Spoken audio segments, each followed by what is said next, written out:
On October 17, 1944, in the freezing darkness above the Ruhr Valley, a lone American tail gunner discovered a survival trick so unconventional that it kept him alive through more than 400 rounds fired into enemy lines. He learned it not from a manual, not from a commander, but from watching German tracers curve through the night like burning signatures of death. And on that night, as his B-17 bucked under flak bursts, he made a choice that violated protocol but would redefine his entire role in the war.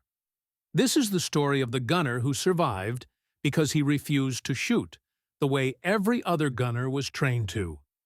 His name was Staff Sergeant Douglas Hale, a 22-year-old farm boy from Iowa who had never fired anything more complex than a bolt-action rifle before the war.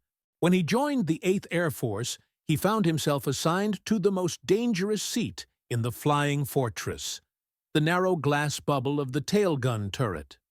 From his position, he watched enemy fighters carve upward across the horizon, closing distance faster than any human mind could comfortably process. Every mission pushed him closer to the terrifying reality that tail gunners rarely survived more than a handful of high-conflict sorties. By his 10th mission, Hale understood that the training given stateside was not keeping men alive once the Luftwaffe committed to a full attack run. He realized that the textbook rule, fire in short bursts with tracers every 5th round, made gunners predictable targets. German pilots could instantly brake, roll, or sidestep based on the bright red lines of the American tracers streaking through the sky. The more he fired, the more clearly he could see that his bullets were telling the enemy where he was before they ever came close to hitting. He watched fellow gunners die in sudden bursts of cannon fire after exposing their positions with glowing patterns that gave the enemy a perfect aim point. And so Hale began studying every fighter that approached, memorizing their angles, their hesitation patterns, and the half-second delays before they released fire. Across the air war in Europe, hundreds of gunners reported that tracers served both as guidance and as betrayal, illuminating the shooter as much as the target. The 8th Air Force documented repeated losses where German pilots claimed they could identify American gunners by simply tracking the glow of their outgoing rounds.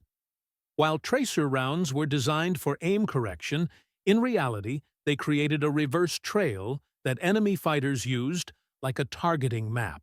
Experienced Luftwaffe aces, such as Erich Hartmann, openly discussed exploiting tracer patterns to decide which gunner to kill first.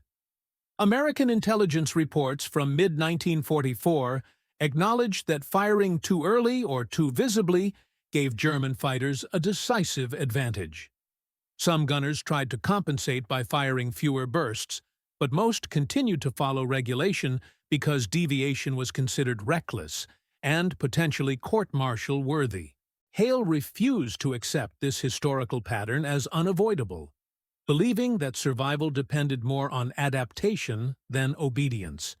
He noticed that the rare gunners who lived long enough to become aces often fired less, not more, and relied heavily on instinct rather than tracer alignment.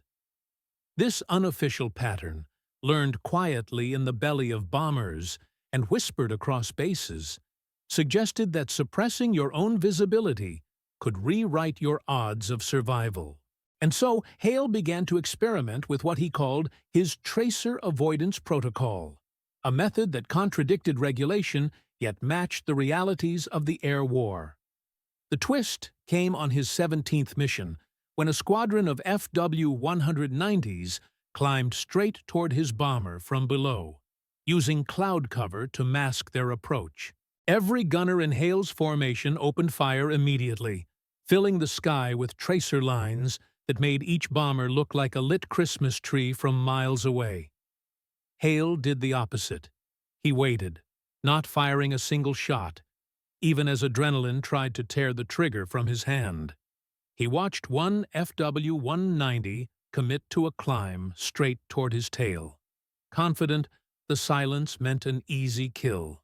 Only when the fighter entered his estimated convergence point, a window of less than 2 seconds, did Hale squeeze the trigger for the first time. Without tracers, his fire appeared completely invisible to the German pilot, who only realized he was being hit when rounds shattered his canopy and sliced into the engine cowling.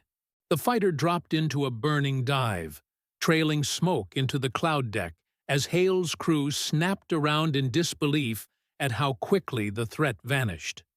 But before they could celebrate, a second FW-190 opened up from the starboard side, sending white-hot cannon rounds into the bomber's wing root. Hale swung the turret, again refusing to reveal his barrel line with tracers, and fired into the fighter's projected path without visual confirmation. When the enemy pilot crossed the point of interception, the invisible rounds tore through his fuselage, snapping his tail apart and sending the plane spinning into the valley below. Hale's pilot, stunned, radioed command that the tail gunner had downed 2 fighters with 0 tracers visible, a message that instantly gained attention.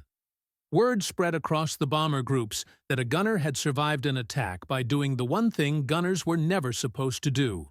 When Hale was interrogated by his commanding officer after landing, he expected punishment, but instead he was asked to explain his method in complete detail. He told them that avoiding tracers forced a gunner to rely on timing, aircraft trajectory, and instinct rather than bright visual trails that the enemy could read. He also warned that the method was dangerous for inexperienced gunners, as it removed the aiming crutch and demanded near-perfect judgment under fire. Regulators hesitated to adopt his system officially, fearing that widespread use would lead to misfires, friendly fire, and wasted ammunition. Yet, despite the lack of formal recognition, Hale's method spread informally across air crews who were desperate for any advantage to survive the relentless attrition. By the end of the war, Hale had survived more than 400 rounds fired into active combat zones, a number almost unheard of for tail gunners. He completed 28 missions without being wounded, a statistical anomaly in a role where life expectancy was counted in weeks rather than months. His tracer avoidance protocol became a quiet legend among the men who fought in the sky, a technique passed hand to hand rather than recorded in manuals. After the war, Hale returned home to Iowa, never calling himself a hero, insisting only that survival often depended on ignoring the rules that made you predictable. His story stands as a reminder that in the chaos of World War II, innovation often came not from laboratories or generals, but from terrified young men improvising in the darkness of battle.